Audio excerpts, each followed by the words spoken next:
Hello foodies, welcome back to our channel Akhila vlogs. So ఈరోజైతే new year స్పెషల్గా నేనైతే మీకు మేతి కూర చికెన్ ఎలా చేసుకోవాలో చూపించబోతున్నాను. సో ఫస్ట్ అయితే మ్యారినేషన్ తెలుసు కదా మనకి ప్రాసెస్, బేసిక్ అన్నమాట. ఉప్పు, కారం, పసుపు, అల్లం వెల్లిపాయ పేస్ట్, కర్డ్ ఇవన్నీ వేసుకొని మ్యారినేట్ చేసి పెట్టేసుకోవాలి. నేనైతే ఫస్ట్ అందరికీ very very very I wish you very happy new year. అందరికీ నూతన సంవత్సర శుభాకాంక్షలు. అండ్ అందరూ హ్యాపీగా ఉండాలని, సక్సెస్ పొందాలని, అండ్ అందరికీ హెల్త్ కూడా చాలా బాగుండాలని నేను కోరుకుంటున్నాను. And I wish all my subscribers నన్ను నా సపోర్ట్ చేస్తున్నందుకు I'm very thankful to them.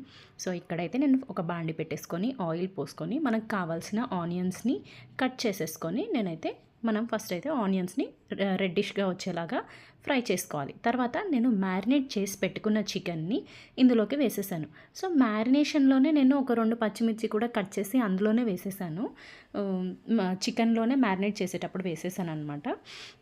So ఇప్పుడు ఈ చికెన్ని మనం ఇలా ఆనియన్స్ ఫ్రై అయ్యాయి కదా, ఆనియన్స్ ఫ్రై అయిన దాంట్లో మనమైతే ఈ చికెన్ వేసేసుకొని మిక్స్ చేసేయాలన్నమాట.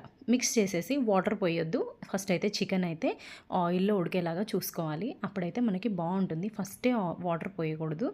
తర్వాత ఇలా మనకి ఈ చికెన్ కొంచెం ఆయిల్లో కుక్ అయ్యాక మనం ఏం చేయాలి అంటే మేతి కూర, కట్ చేసుకున్న మేతి కూరని మనమైతే ఇందులో యాడ్ చేసుకోవాలి. ఇప్పుడు వింటర్ సీజన్ కదా, సో ఎక్కువ మనకి ఈ వింటర్ సీజన్లోనే మేతి కూర అనేది మనకి చాలా దొరుకుతుంది.